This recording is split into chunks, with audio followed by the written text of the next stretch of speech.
Welcome into CBS Sports HQ. I'm Amanda Guerra, joined by Danny Kanell, Brady, Quinn, and Ryan Wilson. Now that the Super Bowl is done, it is officially draft season. And every week, at some point or another, we're going to look at Ryan Wilson's latest mock draft and either tear it apart or give him congratulations. Ryan, we'll start with you on this one because for the second week in a row, you have Mr. Ekwonu going #1 overall. I asked you what people thought about that last week. You said, you know what? I didn't get yelled at on Twitter because I don't think anybody was actually paying attention. So give us your reasoning here. Yeah, so far this year, these draft conversations have been pretty collegial. No, Pete Prisco might have something to do with that. We'll see. Maybe this changes today.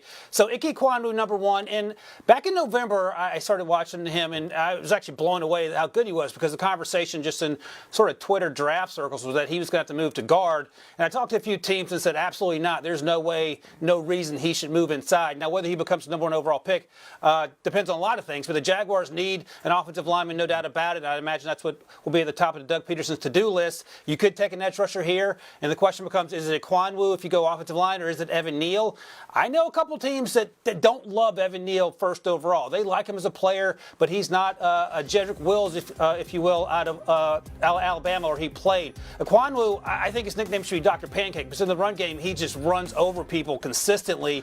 And then as a pass protector, he has been incredibly efficient. I had one team tell me that he's going to be better than Christian Darrisaw, Pete Prisco's guy last year. He does need to work on his pass sets, but the athleticism and the strength is all there. All you have to do is put him out there, get him some experience. I think he can be a really, really good player. And while he's not a layup like AIDAN Hutchinson to the top of the draft, he fills a huge need in Jacksonville.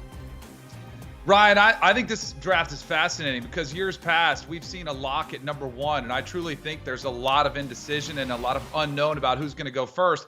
So I hear you when you make a case. Totally agree with a lot of your points, especially the run blocking. I mean, he's a pancake machine that's out there, but it makes me wonder if you need to work on your pass pro, or is that going to be, willing for a team for Jacksonville to take you #1? It almost feels like you have to be flawless in order for them to do it. But he comes from a really athletic background. Both of his parents were athletes. He's got great tape out there as a 3-year starter at guard and tackle, so there's flexibility there. So I like it, but I think this is one of the most unknown #1 overall picks we've had in some time. It's pretty crazy when you think about it too, especially considering that the premium that's put on, really tackles and protecting quarterbacks nowadays. You go back to this most recent Super Bowl. What was the difference in the second half? Well, probably 6 sacks on Joe Burrow. So I'm sure the Cincinnati Bengals wish they were able to draft a player with this sort of talent. That's for a later date, though. The reality is, Danny touched on a great point. It's not only just who's going to go #1, it's which tackle is the top tackle in this class. I think you can make a case for a lot of guys. Ike Ekwonu has, even though he started a bunch of games, he still has a ton of upside in my opinion. He's still a bit raw in some ways, but he's explosive. He's great run blocking. His pass protection could improve some, but I think if you look at this tackle class as a whole, you're probably going to be talking about this guy saying he's got the most upside. And that's really what NFL franchises love about players, is when they're getting to the NFL and they don't feel like they're tapped out and they still feel like they have a lot of room to grow. So Ekwonu is the player, I think, at tackle in this year's draft class that probably has that tag. So could he go #1? Sure. That the Jacksonville Jaguars see like he's the best guy for them in the future to protect Trevor Lawrence. Somebody that Ryan has had going #1 overall, Michigan's AIDAN Hutchinson. Brady, this is a guy that you were able to talk to at the Super Bowl. Right now, he has him going #2 to the Lions. So tell us what you think about this, Brady. You're not going to find better tape from an edge rusher this past season. AIDAN Hutchinson had a career year, if you will, and it puts him in a spot to be drafted in the top 3, top 5 at least. But the question I just asked and talked about, really, as far as upside, that's the only thing and only flaw you could see in AIDAN Hutchinson is he's got the typical size you're looking for, the technique, the motor, everything, even the production, obviously, versus some of the better talent, too, even though he struggled versus Georgia. The question is, what's his upside? Is he tapped out? Is he coming into the league as an already finished product, or can he continue to grow and adapt to the NFL game? That's really the only question about this young man. He's got the gear. He's got the mentality. He's a smart player. I mean, literally, I think this is one of the most solid bulletproof picks as far as a top 5 pick, and that's why it could make a lot of sense for a team like the Detroit Lions, who obviously need help getting pressure off the edge. And again, just from talking with him at the Super Bowl, this would be a dream for this young man. Being able to play for the Detroit Lions, He's from Michigan. He's from that Michigan area. Obviously, went to the University of Michigan, so it'd be a home run for the Lions. I got to see that interview. It did go very well. He gave you a little flack there. Ryan had the chance at the Super Bowl to talk to Kayvon Thibodeau, and that went okay. Kayvon right next to our draft expert, Ryan Wilson, who in his very latest mock draft, Kayvon, he has you going 4. Where to, Ryan? I had you going 4 because I thought you were going to be sitting over there. I thought you were going to be sitting over here. Wise choice. 4. So I think we can all agree that Chris Hassel just likes to stir the pot there. So he's moved up a spot, Ryan, in this latest mock draft, going number 3 overall to the Texans. Tell us why. Yeah, again, thanks, Hassel, for throwing me under the bus there. That was a good time. We were on top of a hotel. I expected to end up at the bottom of the hotel by the time that conversation was over. To Kayvon's credit, he was incredibly gracious. He was a smart, good interview. He said a lot of really interesting things. And Hassel even asked him, he gave him the old Pete Prisco, what's the concerns about the fire in the belly with Kayvon? And that's been sort of an underlying talking point in media circles. I know Pete's heard similar things. I reached out to some guys and heard similar things that he's not. It's not that he doesn't love the game. The concerns are how coachable will he be? And I think at the end of the day, those concerns might be overblown because when you watch him play, he is just about unstoppable. He started with Fresno State and just destroyed that offensive line, got hurt, came back and looked like he hadn't missed a beat. He is a special talent. Do the Texans have other needs to fill? Yeah, I don't think it's quarterback because they have Davis Mills. They appear to be rolling with him going forward. They could certainly take an offensive lineman to support him, but I think if Kayvon Thibodeau is sitting there at 3 or 4, you're going to think long and hard about it because he has a chance to be truly special. Let's go to the Jets at 4. Ryan, I was reading in your mock draft, you said the Jets, before every draft conversation, it needs to be protect Zach Wilson. And Danny, I want to get your thoughts on this one. He has them taking Evan Neal at 4. What do you think? So Evan Neal, one to me that you've had a lot of differing opinions on, and the upside is clearly there. And it's been a player who's been pegged for stardom ever since he was the IMG Academy and all everything recruit. And then, starts off right away at the University of Alabama. And he's played all across that offensive line, including this past season, where he played over 1,000 snaps and only gave up 2 sacks and 1 penalty. So he's been pretty good on tape. But I think some people want to see a little bit cleaner tape and a little bit more impressive tape. I mean, you're on one of the best offensive lines always with great talent around you at Alabama, which can at times be, an issue because you've always got that advantage. See him here lined up at left tackle. The one thing I would be a little bit worried about, he is a mammoth human being, 6'7", 350 pounds. He played at 390 in high school, 390 pounds. Weight can be a problem. I think that's like a little bit of a minor red flag. And if it's been any issue to Alabama, Nick Saban wouldn't have it. But I don't know about you guys. When you get more money in your pocket, you have more access to better food and better restaurants, those weight problems are only going to come back. They're not going to go away. So I'm mildly worried about that. We've seen other offensive linemen struggle with the weight issue. I think that's something that's maybe one of the concerns about Evan Neal, why there's not more of a consensus opinion about him. I didn't know that, but maybe so. I mean, I guess if I had more money, I'd go to nicer restaurants.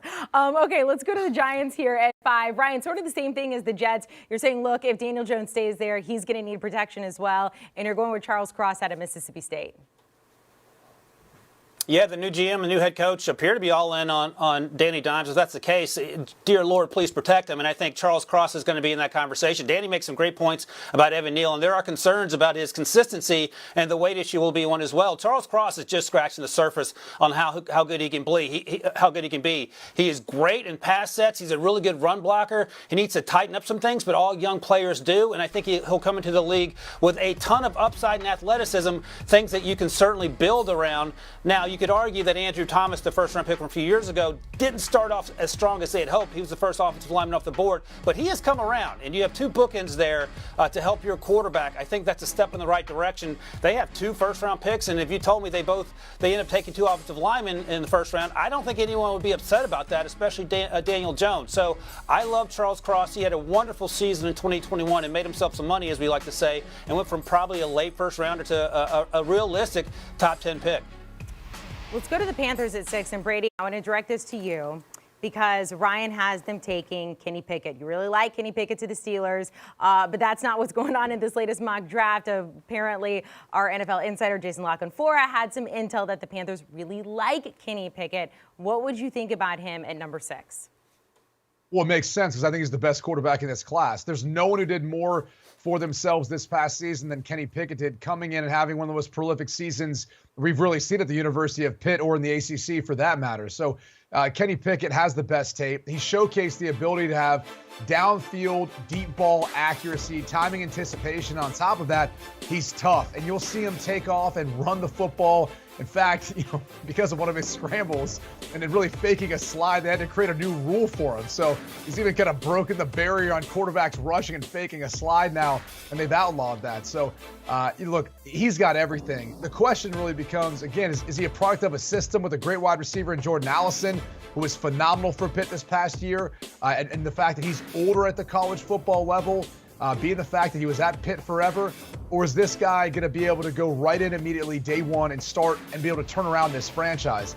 That's the question if you're Matt Rule and if you're the Carolina Panthers, because that's what they need right now. Matt Rule's in the hot seat, and he can't afford to take a quarterback and have a swing and miss. Otherwise, he'll be out of there. But I think of this quarterback draft class, he's the best. So it wouldn't shock me at all if he's not the first one taken off the board, and if the Carolina Panthers aren't the team that takes him. Let's go to the Giants with their second pick in the top 10. And number 7, Brady, we'll go back to you with this because apparently we're giving you all the Michigan guys. Taking edge rusher David OJABO. Interesting thing, I mean, this is somebody who's played football less than 5 years, making it into the top 10. Upside, upside, upside, upside. That's what you see in David OJABO because he's got the bendiness. He's got the burst off of the edge. He doesn't have that same, litany of moves that AIDAN Hutchinson does, but he's getting there, and I think he will be able to get there. If you asked Ryan Wilson before the season where he had David OJABO, he probably wasn't a first-round draft pick.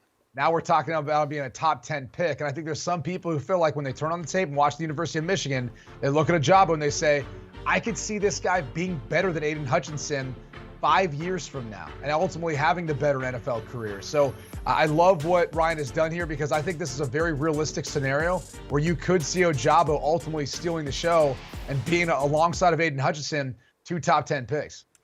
Grew up playing soccer in Scotland, fell in love with football. All right, let's go to the Falcons at 8 here, who could potentially be in the market for a quarterback. Right now, it doesn't look like that. So Ryan has them taking Kyle Hamilton, safety out of Notre Dame. And Danny says, look, if Hamilton's here at 8, that this is an absolute steal. Yeah, I love this player. I mean, he might be one of my favorite players in the draft. When I've watched him play a lot at Notre Dame, have a ton of success there. He's versatile. He's really tall and long. At 6'4", 220 pounds. He can play a lot of different positions. He can come down and run support. He can line up against bigger physical tight ends or bigger receivers, and yet he's athletic enough to run with the smaller guys that he might have to line up to as well, and he's physical to come up and support and run support as well. And he's smart. Like, I watch him play, and he really does a good job disguising, his coverages, can kind of deceive the quarterback into thinking that he's going to be maybe playing on one side of the field and comes back all the way across to the other side. He's got great ball instincts, covers a ton of ground very quickly. So I think this is a player that, if given the right system, like given a coordinator who will know how to utilize him and get a little bit more creative with him, I think he'd be an absolute steal. We find the Broncos at 9. It's going to be interesting to see how their offseason goes with rumors of Aaron Rodgers out there. Ryan has them selecting AHMAD, GARDNER, cornerback. Now, they took Patrick Surtain last year, Brady. What do you think about back-to-back cornerbacks, for the Broncos? Well, look at the division they play in. I mean, my goodness, having to go up against Patrick Mahomes twice a year, Justin Herbert, and now Derek Carr in an offense that I assume they're going to give him another one wide receiver and Josh McDaniels calling plays. You better have an entire backfield of good cover players. So it makes complete sense to me. I thought AHMAD GARDNER is another player who did an amazing job of elevating his draft stock this season with his play. I mean, he's got all the measurables. He's tall, he's lanky, he's one of the better press man-to-man corners. You can see him blitz too off of the edge, his closing speed. He's a willing tackler. That's something that sometimes you don't hear about cornerbacks, but he'll stick his nose in it. And he's got, one of the lowest passer ratings when targeted or when thrown at this season. So I think when it's all said and done, and by the way, we've got him one spot ahead of Derek Stingley. I love that Ryan's done this because Stingley only played 3 games this year, and what we saw wasn't really great. I know he was the big prospect coming in when he first got to LSU. AHMAD GARDNER, though, went and put it all on tape this season, and I think he deserves a lot of credit for doing that. So I love the fact that he's got it going ahead of it. Whether or not Denver actually makes this move, I think it'd be one where you chalk it up and say best player available because he had that great of a season. There you go. Thank you so much for teeing up my top 10 pick there. You got the Jets with their second top 10 pick, taking, as Brady mentioned, Derek Stingley Jr. Ryan, he's coming off an injury. You don't think it's really going to affect him that much in the draft, though? Yeah, but that sort of evolved over the course of the season, pretty much for the reasons Brady laid out, because Sauce Gardner played so incredibly well. I thought he needed to get stronger coming into 2021, and he did that and then some. He was shut down for most of the season. And I was at the Senior Bowl, and I was talking to the scout that I know, and I always approach it with sort of any of the sentence with a question mark, like Sauce Gardner's a little better than Derek Stingley? And he's like, you know what, that's not crazy, number one. Number two, he had a really good season. Number three, he's healthy, to Brady's point again. Derek Stingley wasn't on the field after he suffered that injury. He could have come back, chose not to. But I think Stingley, what we saw his rookie season, or his freshman year, as they call it when you're in college, was really, really impressive. And then last year, that was a weird year, the COVID year. And then this year, he only played 3 games. So we know the talent is there. It's just a matter of what he's going to look like after some time off, whether there's rust or not. There was no rust for Jamar Chase, it turns out, and whether he is going to end up being the number 1 cornerback. And as we sit here, I don't know the answer to either of those questions, but I think it would not be unreasonable for him to fall a little bit and perhaps see Gardner go before him. That doesn't mean Stingley can't be a really good player, but I think it's fair to say that he didn't have the best finishing year in order to improve his draft stock. Guys, thanks so much. That is 1 through 10. Coming up, we're going to take a look at 11 through 20. But let's recap exactly what we saw in 1 through 10 in Ryan Wilson's latest mock draft, which, by the way, you can find on CBSSports.com. Just one quarterback coming off the board, Kenny Pickett to the Panthers at 6. The Falcons, the Broncos, and Jets all addressing their secondary issues. Coming up, we're just going to call it the Eagles portion of the draft. 3 picks in the next 10 selections. Does Jalen Hurts get some help? Where on earth do the Eagles go? We'll find out next. Welcome back into CBS Sports HQ, going through Ryan Wilson's latest mock draft, the first since the Super Bowl. We just went through his top 10 with Ikem Ekwonu going first overall for a second mock draft in a row, sliding down AIDAN Hutchinson, Kayvon Thibodeaux to 2 and 3. The next 10 are going to be interesting because we have the Eagles with 3 picks at 5, 16, and 19. All right, let's welcome back in Brady Quinn, Danny Kanell, and Ryan Wilson. Let's pick up with the Commanders. That is going to take some getting used to. Ryan has them going with a quarterback at 11. Ole Miss's Matt Corral. Matt Corral is his QB1, Danny, but Pickett jumped him. So what do you think about Corral in this position? So I'm with Brady. I like Kenny Pickett the best out of the quarterbacks coming out of this class, but Matt Corral has shown some potential. There's a couple problems with it, though. He's a little bit on the small side. He's 6'1", maybe. 205 pounds, but he also his style of play in this system. Like, he ran the football a lot, which really did showcase his athleticism. He ran it 30 times in one game alone versus Tennessee for 205 yards, but you're not going to work him that way in the NFL. He's an athletic quarterback who can run around. He can make all the plays. He improvises great, but I do wonder if his success is a product of the system. They played him with Lane Kiffin and Jeff Lebby, who are, it's a high-flying offense where you put up big numbers. You should complete 68% of your passes. You should have a touchdown interception ratio of 20-5. I worry a little bit about his translation to the next level because of the trend we've seen lately of smaller, undersized quarterbacks struggling to play well. And a lot of this is about timing. The fact that Kyler Murray, without DeAndre Hopkins, was no longer an MVP quarterback. Baker Mayfield, who had questions about his size. Now they're wondering about him in Cleveland. And even to some extent, a guy like Lamar Jackson, who does have an MVP under his belt, but I wonder if his future, what is his long-term prospect as the quarterback for the Ravens? I think those don't help Matt Corral. So I'll be really curious to see where he goes. But if this is where Washington goes in the direction of a quarterback and Kenny Pickett's off the board, I would probably go this direction too. Let's go to the Vikings at 12, and they have a new Super Bowl champ head coach in Kevin O'Connell, who will be announced this Thursday. Ryan, you have them taking Washington quarterback Trent McDuffie, and this is a need for them. Huge need, and Kevin O'Connell's an offensive guy, so perhaps he thinks about wide receiver, which is also a need. But Trent McDuffie is a truly special player. We don't talk a lot about him because he plays on the West Coast. East Coast bias doesn't talk a lot about the Pac-12. We're more interested in the Big Ten and, of course, the SEC. But when you watch him play, he and his other secondary mate, Kyler Gordon, ball out week in and week out. And he's only 5'11". He's only 195, plays primarily outside. But you can see it here. He's a tackling machine, which a lot of teams covet coming off the edge and coming downhill and run support. short, but he is also a blanket in coverage. His entire career at Washington, he allowed 2 deep completions. That's it, just 2. Didn't allow more than 39 yards receiving all last year. That according to our buddies at PFF. And you see it show up when you watch him play. He's a really good player. We know that the Vikings have had some issues with Jeff Gladney, their former first-round pick they had to cut ties with. Patrick Peterson, our guy here, his contract's up. We'll see if he returns. But they need some help there in the secondary. And Kevin O'Connell, even though he's an offensive guy, might think about that secondary, playing in a division that perhaps might even be without Aaron Rodgers.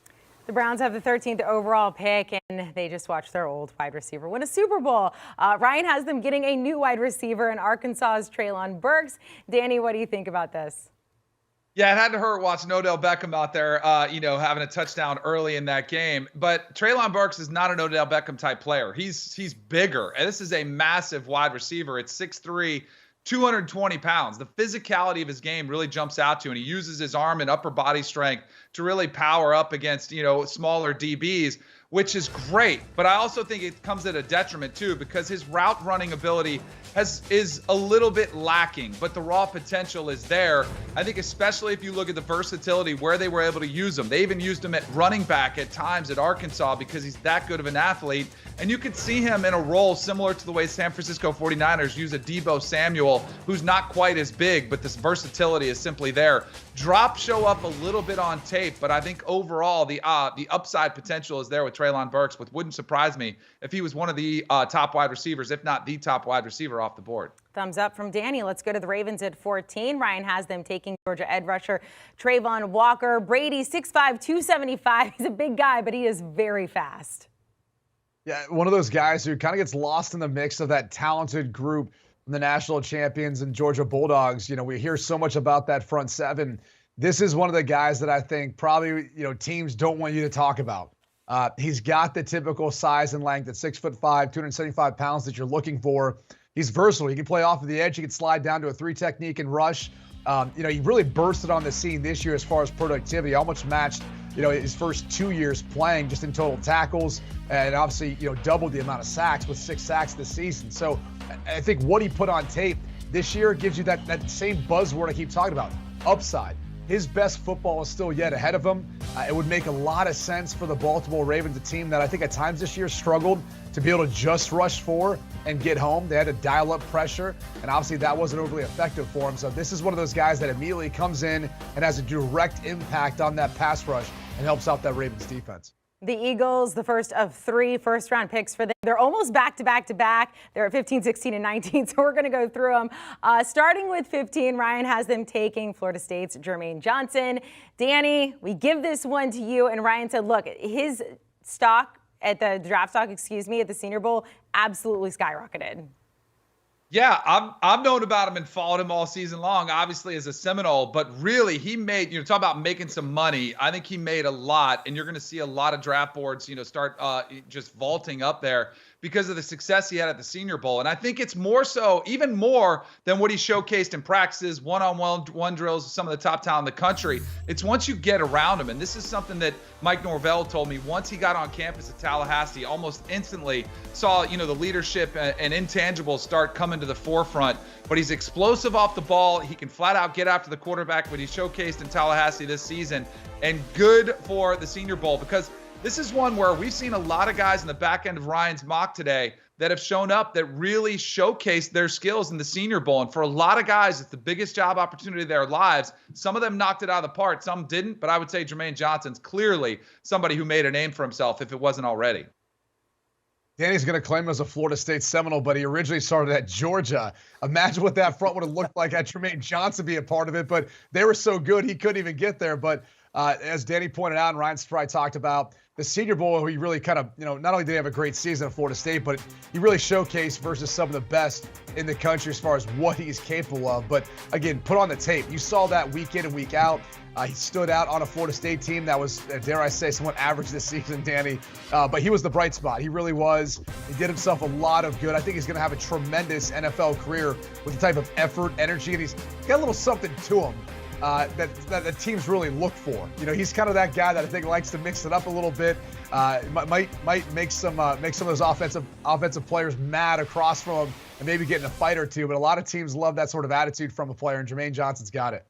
Danny, he did great. He made the right decision, even though he started in Georgia. He absolutely did. All right, Eagles, another pick going with Tyler Linderbaum at 16 here. And Ryan, you think he could be the best offensive lineman in this class? Yeah, man, and a lot of times in these mock drafts, I've had him going top 10, usually to the Giants. That's how good he is. I say it every time we talk about this. There hasn't been a center go higher than 18th since 2010, so that would be setting some precedent there. But he's a really, really, really good football player. He was a wrestler like all Iowa kids that seem to end up at Iowa. He actually wrestled Tristan Wirfs, his former teammate in high school, won one and lost one, so that's impressive in and of itself. And I think in Philadelphia, here's the question. Yes, they drafted Landon Dickerson last year. He came into the league with some injury issues out of Alabama. But Jason Kelce's 34. He could choose to retire. The Eagles could choose to move on. And even if they keep him around for another year, Landon Dickerson can play guard. And you can just continue to build the offensive line that way. And if you're going to build behind Jalen Hurts, and that appears to be the case, why not fortify that offensive line? He needs more time in the pocket as he learns to be a better pocket passer, but he also loves to run. Again, fortify the offensive line. And again, if you told me that Tyler Linderbaum ended up going 15 or higher, I would completely and wholly believe you and think it would be worth it. Take a brief break from the Eagles. We'll get back to them at 19 here. Let's go to the Chargers at 17. And Ryan has them taking Ohio State wide receiver Garrett Wilson. Brady, the Chargers fall just short of the postseason. Do you like him to help bolster this team? Well, of course. You got to love what Garrett Wilson was able to put on tape really throughout his career at Ohio State, but in particular this past season. Coming into this season, I think most people have said Chris Olave was their top wide receiver. It was Garrett Wilson who ultimately stole the show. He's a little bigger than Olave at 6 foot, about 190 pounds. I wouldn't be shocked if he didn't put on some additional weight too. But what stood out is his explosiveness. I mean, you get the ball in this young man's hands or even downfield, he's got the ability to separate. He's got the ability to make the ridiculous play. I mean, he is a complete wide receiver.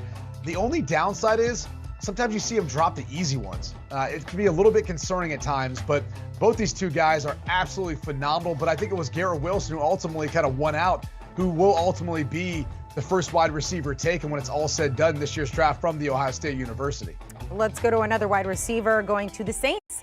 At 18, Ryan Wilson, Jameson Williams, of course, got hurt. Nobody seems too worried about that. Ryan, the Saints, they got a lot going on right now, so why go with him? A lot of drama in New Orleans for sure. They have to figure out what the world's going to look like in a post without Sean Payton. They have to sort out the quarterback situation. Is it going to be Jameis coming back? Are they going to roll with Ian Book? I don't think it'll be Pete Prisco's favorite player, the do-it-all quarterback there. So what are you going to do? Well, why not fix the wide receiver, go with Jameson Williams? I talked to 3 teams, none of them concerned about him being a first-round pick. The worst-case scenario, someone said, was maybe top of the second round, but you know you're going to get him back in October, November, and you know how good he can be. Mike Thomas, he didn't play last year. Does he want to stay in New Orleans now that things have changed? He didn't seem crazy about New Orleans last year as he was sitting on his couch, so those are some concerns there once you sort out the quarterback situation. The defense is really good. The offensive line is really good, so if you get the quarterback and get him some playmakers, you can be competitive in a division that no longer includes Tom Brady. And Jameson Williams, had he stayed healthy, and again, he's sort of the Jermaine Johnson of wide receivers. He had to leave Ohio State to get playing time at Alabama. He might end up being the first wide receiver taken. That's sort of how fluid this class is at wide receiver. So I like the idea of him going to New Orleans, playing on a fast track. Just got to figure out who's going to be throwing him the passes. Let's go back to the Eagles at 19 with the 19th overall pick. Ryan, you have them taking Georgia linebacker Nakobe Dean, and you point out in your article that there's some questions about his size. A little people are concerned out there, but you're not. No, and you hear some pushback, well, he's undersized for a linebacker. Every off-ball linebacker is undersized for the last 7, 8, 9 years. That doesn't mean they can't make plays sideline to sideline. And Nakobe Dean proved that week in and week out. And you could point out, yeah, well, he played potentially one of the best defenses in the NFL if all those guys had been in the league. But he is extremely good. He is extremely smart. I think he's an electrical engineer. He's one of those really smart engineers, so he can do it on the field and off the field. And that's exactly what the Eagles need. They haven't drafted a linebacker in something like 400 years. That doesn't mean they shouldn't do it. He's that good a player. Some folks like Devin Lloyd out of Utah a little better. I like them both. I just like Nakobe Dean slightly more. He's played against better competition week in and week out, and I think he's been a little more consistent coming downhill, whereas Devin Lloyd is pretty strong when it comes into dropping into coverage.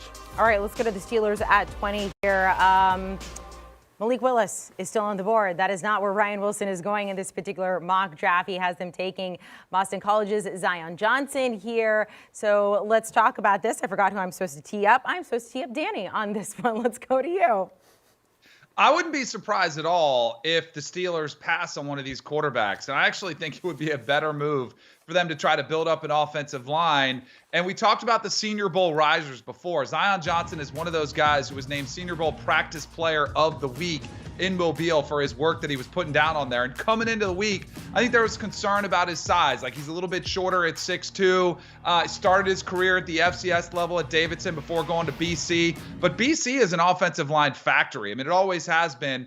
And I think what he showcased at the Senior Bowl was something that has scouts really excited about him. I think the upside is there. It's a player who's played a ton of football in over 2,000 snaps. He only gave up 1 sack in 2,000 snaps. So, I mean, think about it. It's pretty remarkable for him to be able to have that type of production, that type of consistency. But another player that I'm happy to see here getting some love as we kind of figure out what this is going to shake out with in the mock drafts and what the eventual draft's going to look like. Another player who made some hay in Mobile.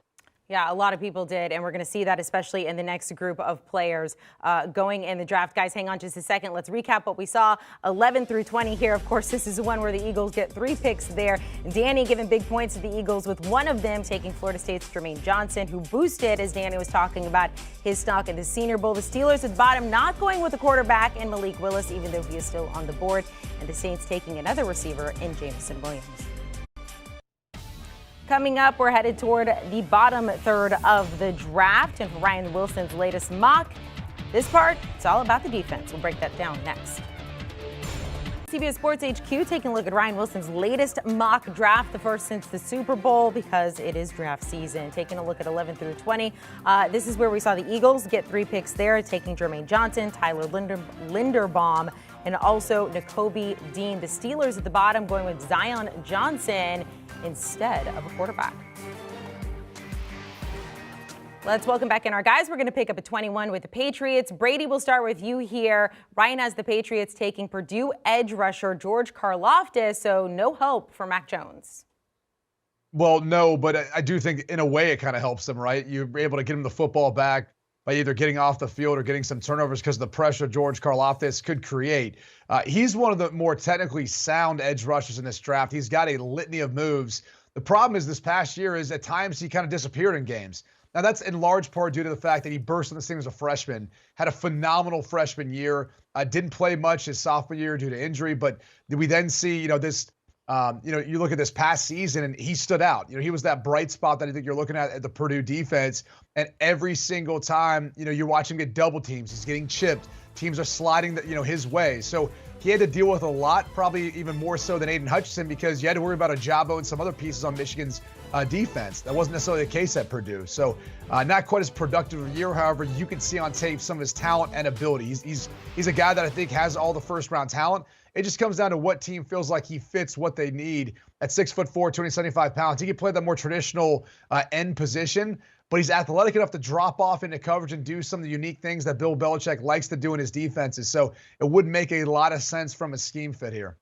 It is fitting. We go from the Patriots to the Raiders at 22 with their new head coach, Josh McDaniels. Ryan, the Raiders defense definitely improved last season because we didn't hear as much complaining from Pete Prisco, but they definitely still need help. And you're going with Clemson corner Andrew Booth Jr. here. Andrew Booth had a fantastic season in 2021. A year ago in 2020, we were comparing him to Darian Kendrick, who played opposite him. Kendrick ended up transferring to Georgia. Booth had a better season, even though the Clemson Tigers as a whole did not. And I think he's a very young player who still has plenty of room for growth. And when you look at the Raiders, they had to get rid of Damon Arnett for off-field issues, a former first-round pick that was a head-scratcher when it happened. Trevon Moehrig, last year's second-round pick, had a really good season. Nate Hobbs, their day 3 pick, also played well, but he's gotten into some off-field issues. So I think you continue to solidify that secondary in the very same division that we talked about earlier, where you have gunslingers winging the ball all over the yard. And I think what you get in Andrew Booth is a guy who is extremely athletic. He's very patient in terms of his ability to cover wide receivers, and then he makes plays on the ball. Those are all things that you want in your cornerback at the next level, and I think he's only going to get better as he continues to play in the NFL after what was admittedly a pretty short career at Clemson, where he didn't play a whole bunch until the last 2 years.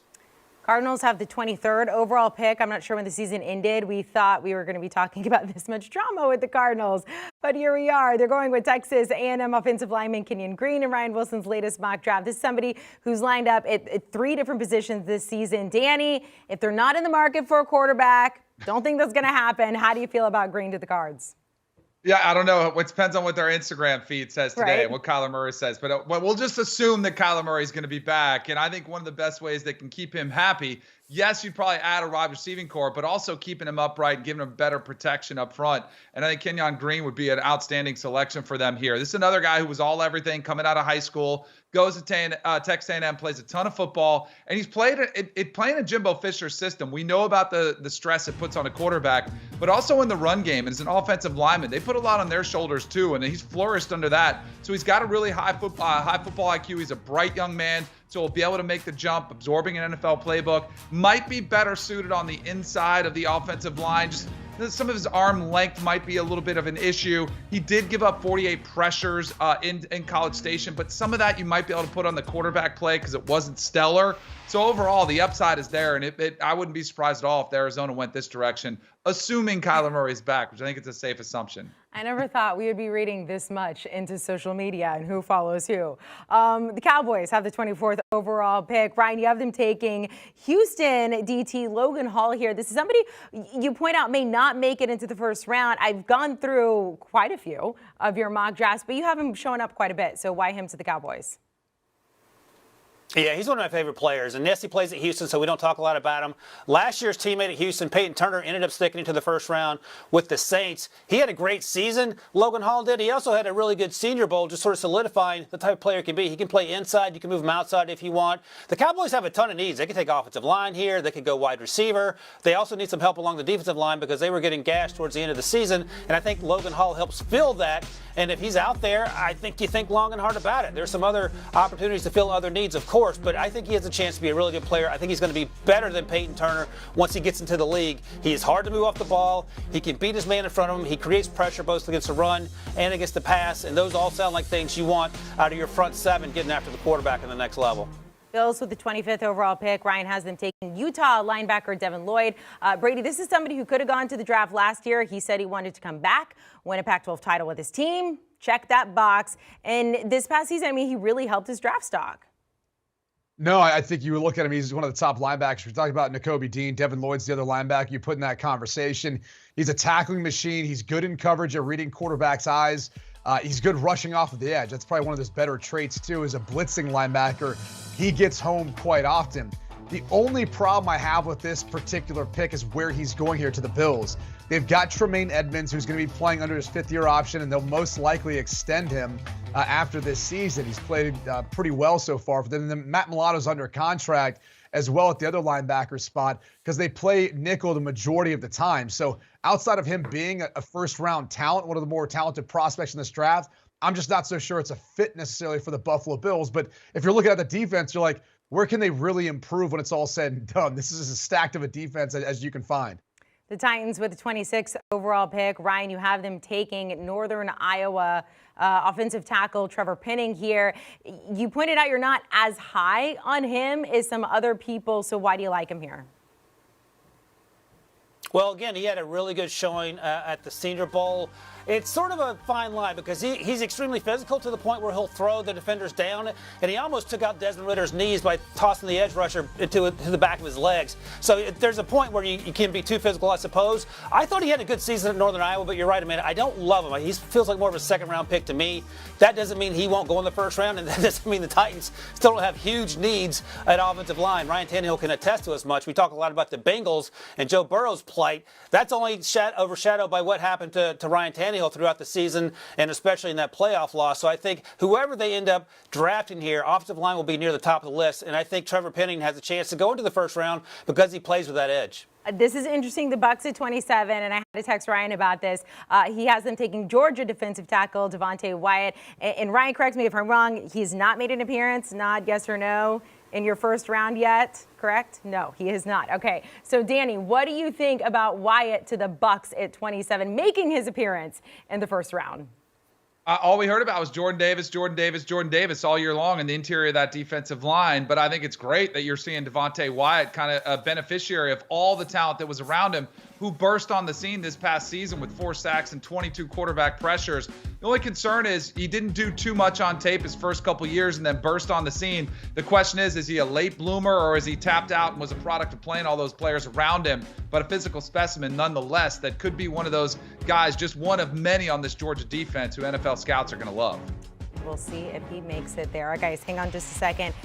We got 21 through 27 done. We're going to recap those. All but 2 teams going with defensive players. As you take a look, the Cardinals and the Titans are the ones who are on the outside of that. And Georgia's Devonte Wyatt, as we just talked about, making his first appearance in our first round mock draft, going to the Bucks at 27. Coming up, it was an unfortunate Super Bowl record, 7 sacks for Joe Burrow. So the Bengals get him some protection at 31. Find out next. Welcome back. We got the final 5 picks of the first round of Ryan Wilson's latest mock draft there, and a lot of decisions to be made with these teams. The Packers not sure if they're going to have Aaron Rodgers, or Devontae Adams for that matter. What did the Chiefs do to try to make it back to the Super Bowl? And can the Bengals pretty please find somebody to protect Joe Burrow? Let's welcome back Brady Quinn, Danny Kanell, and Ryan Wilson to go through the final few picks here. We'll start with the Packers at 28. Danny, we'll toss this one over to you. As I mentioned, don't know what's going to happen with Aaron Rodgers or Devontae Adams. Ryan has them taking USC wide receiver Drake London. So this is the biggest specimen of the class. At 6'5", over 200 pounds. He can run. He's just a big body that has an incredible catch radius. And I think it's one of the reasons, like this wide receiver class, you can make a strong case for a lot of them to potentially be the first wide receiver drafted. And I think Drake London fits that category. Insane athlete, can get out there. Most of his work was done in the slot at USC. That's probably one of the red flags about him. Hasn't done too much work outside as a true wide receiver.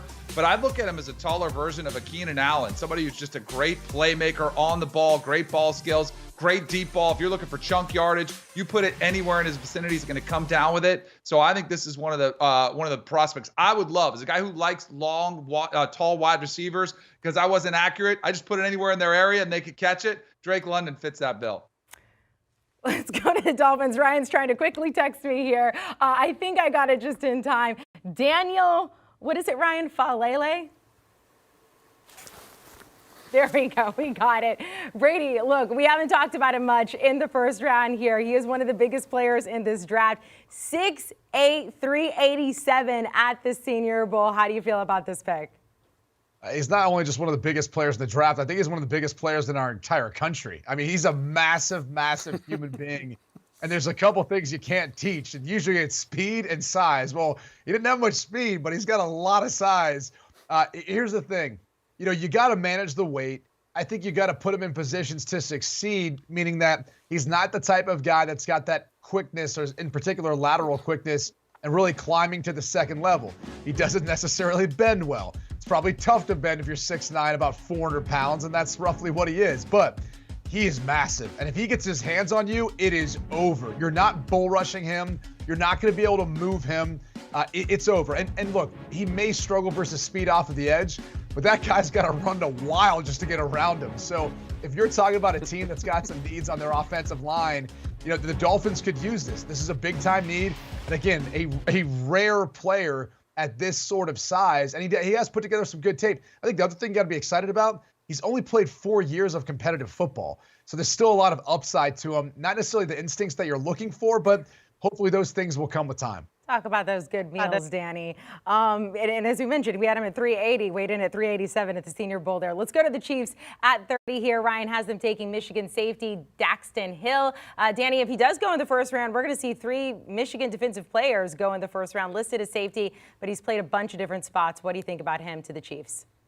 Yeah, I think this Michigan defense, we talked so much about Georgia's defense. Michigan was right there in the same category with them statistically, one of the better defense, so not surprising at all. You mentioned Dax Hill, one of the more electric players. Like the Kansas City Chiefs, they went after Tyreek Hill because all the speed that he offers, and there's rumors that Dax Hill could lay down something with a 4.2. 4.2 what? I don't know. But anything with a 4.2 on it will have scouts drooling over him. A little bit undersized, and you mentioned Amanda, he can play a little bit of different positions. He's flexible athletic and quick enough that he could possibly move to corner. But this is a player who hasn't played a ton of football. But again, this is all about upside at this point in the draft. And you see a player with that type of speed, somebody's going to take a shot on him without question. We go to the Bengals at 31. We saw Joe Burrow get sacked a record 7 times in the Super Bowl. That had only happened 1 time before. He was sacked 9 times against the Titans.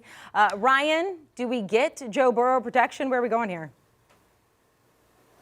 I mean, they have $60 million in cap space, and they should use every single draft pick and salary cap dollar to fix that offensive line, because otherwise, what are we doing? So Bernard Raymond out of Central Michigan, I think it's pronounced Raymond or Rahman, perhaps. He's from Austria, so I don't have the Austrian-German accent on that one. I'll text you. But he's only been playing. Yeah, text it to me. Hurry up. He's only been playing left tackle for a couple years. Prior to that, he was a tight end, and he actually moves like a tight end. And he hasn't even been playing football that long, sort of like Failele that Brady just talked about.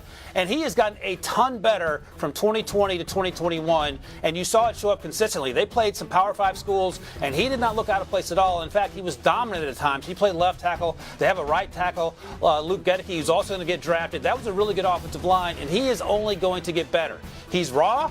He's learning the position. He can be robotic at times, but it's starting to come to him, and you saw that flash at times in 2021. And again, the Bengals need help. Even if you want to move Jonah Williams to the right side, he played some right tackle in college as well. Whatever it takes, get more bodies out there. Protect Joe Burrow with athletic offensive linemen who can move the line of scrimmage, and Raymond gives you that 100% and then some. The Rams do not get a first-round pick, but they did get a Super Bowl ring, which is exactly what they wanted. So the pick goes to the Lions via the Rams there, and Ryan has them taking Malik Willis, quarterback out of Liberty. All of you get to weigh in on this one. Brady, we'll start with you. Yeah, look, I think if you're looking at the quarterback with the most upside in this draft class, it's probably Malik Willis. You see the strong arm. You see the athleticism. You see all of that in the tape. The only thing that concerns me is he's inconsistent with his accuracy. There's times you see him miss some throws that he shouldn't be missing, especially at the NFL level. You can't afford to do that. There's not so much of a timing element, too, within his offense, so you lack some of those throws that you want to see at the next level, so there will be somewhat of a transition. I think this particular spot could make a lot of sense because you've got Jared Goff to at least be the quarterback for the upcoming season and allow Malik Willis time to develop, time to get his feet underneath him in an NFL system, running an NFL offense. It makes a lot of sense in that point. So you've got AIDAN Hutchinson to start this draft and then this mock from Ryan. Then you get the quarterback of the future. So this could really work out and be a home run when it's all said and done. So I think it makes sense. I think it's a good fit. Yeah, I do too. Especially, it reminds me of, it's another team that traded up into the first round to take quarterback with the last selection. That was Lamar Jackson. The Ravens did that. And the Detroit, with the questions around Jared Goff, I could see Dan Campbell building an offense that's physical, that runs the football a lot, that utilizes a running quarterback. So I think that could be an interesting fit there. But the success that he had at the Senior Bowl, I think, is another player who a lot of people had a lot of questions about. Not only surprised people with his speed and his ability to run the football, but under some bad conditions when a lot of quarterbacks were struggling to throw the ball, he was still spinning it. I know a lot of scouts looked at that and said, oh, okay, this is going to be more like what you're going to face in the NFL when it gets in November. We're going to need to step up and make throws. So I think he's a player that there is a lot of uncertainty about, but the upside clearly is there, given the right system. And you mentioned accuracy. I think it's kind of a comp to Josh Allen. Now, he's not anywhere near the cannon or the physical specimen that Josh Allen was, but he is a player who struggled with accuracy, much like Josh Allen, because Josh Allen was trying to do everything when he was back at Wyoming, much like Malik Willis, who's tried to do everything, and at times it's gotten him in a little bit of trouble. But maybe you put him in a good system with some good talent around him, he could be that type of player. That's a great point, Danny. And Pete Prisco used to always say that Josh Allen was playing with bouncers and bartenders at Wyoming, and that's why he had to do everything. If you go to Liberty, I don't guess you play with bouncers and bartenders, but he's playing with a bunch of guys that are not going to be in the NFL when he gets there. And I think that's important to remember, because sometimes you can fall in love with the notion that, well, this guy can't throw accurately, he'll never be able to do that. Well, you get the right coaches around you and the right players around you and upgrade those positions, you certainly have a chance to be much better. And I think that's the case with Malik Willis. As we sit here, he's probably a mid-second round pick for me, but that doesn't mean he shouldn't go go in the first round, especially with the fifth-year option. And also, we just saw the Rams win a Super Bowl. They're not going to pick again in the first round until the year 3000. So you can sometimes overvalue these first-round picks. And if Dan Campbell, as Brady mentioned, likes the idea of Malik Willis and that offense a year from now after Jared Goff's contract's up, then by all means, go out and get him and see how this thing happens, because you're not going to win in the NFL without a quarterback. The Bills took a gamble on Josh Allen and almost found their way to the Super Bowl the last few years, and certainly the Lions are looking to improve, and you have to do that by starting at the quarterback position. I know all of you guys just got back from the Super Bowl, so we appreciate you hopping on early in the week here to go through Ryan Wilson's latest mock draft. Danny Kanell, Brady Quinn, Ryan Wilson. By the way, check out Ryan Wilson's latest mock on CBSSports.com. I'm Amanda Guerra. More HQ after this. Do you want a sports network that delivers everything that matters about the game? The highlights, the picks, the instant analysis, no yelling, no fake debates, no politics. Hit the subscribe button and never miss a moment.